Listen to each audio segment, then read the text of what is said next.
अस्सलाम वालेकुम वरहमतुल्लाहि वबरकातुहू। प्यारे बच्चों, कैसे हो आप सब? अल्हम्दुलिल्लाह, अल्लाह इंशाल्लाह उम्मीद करती हूँ आप सब अच्छे ही होंगे। चलिए, आज हम पढ़ेंगे खेले करे सीखे। खेले करे सीखे में हम जो है सेहत के बारे में पढ़ रहे थे, है ना। हमारा पहला टॉपिक था सेहत। सेहत में हम लोगों ने पहला एक अशारिया यानी सेहत का जो पहला पैराग्राफ था वो था मेरा रोज़मर्रा का मामूल, यानी हम लोग रोज़मर्रा कौन सा काम कौन से वक्त पे करते हैं वो हम लोगों ने किए थे। उसके बाद हमने देखी जिस्मानी सफाई, है ना। जिस्मानी सफाई कैसी होनी चाहिए और कब क्या करना चाहिए ये सब देखिए। उसका एक हम लोगों ने जदौल भी मुकम्मल करे। उसके बाद हमने आसपास के माहौल की सफाई के बारे में पढ़े, है ना। हमारा घर कैसा होना चाहिए, स्कूल कैसा होना चाहिए और हम क्या काम रोज़ाना करते, इसका हम लोगों ने एक जदौल बनाए। अब इसके बाद हम आज पढ़ेंगे ग़िज़ा, है ना। हमने देखा ना सेहतमंद रहने के लिए ग़िज़ा भी बहुत ज़रूरी है। ग़िज़ा मुकव्वी ग़िज़ा होनी चाहिए जिसमें सब चीज़ें होनी चाहिए, है ना। कैसी ग़िज़ा खानी चाहिए, देखो यहाँ पे तस्वीरें में बताया है। ग़िज़ा में आपके सब्ज़ी तरकारी भी होनी चाहिए, फल फ्रूट होना चाहिए। उसके अलावा आपका नाश्ता जो है अच्छा होना चाहिए, आपके खाने में भी सब चीज़ें होनी चाहिए। देखो यहाँ पर दिखाया गया है ना।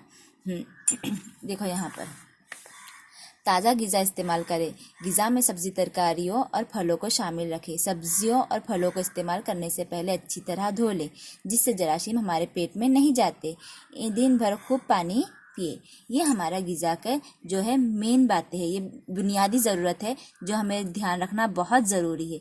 खाने में एक तो हमारे सब्ज़ी तरकारी होना चाहिए, फल होना चाहिए और उसके साथ साथ जो भी चीज़ें हम इस्तेमाल कर रहे हैं वो जो है अच्छी तरह से धोई हुई होनी चाहिए। फलों को भी धोकर काटे, सब्ज़ी तरकारियों भी काटने के बाद या धोकर काटे या काटने के बाद उसे अच्छी तरह से धो ले पकाने से पहले।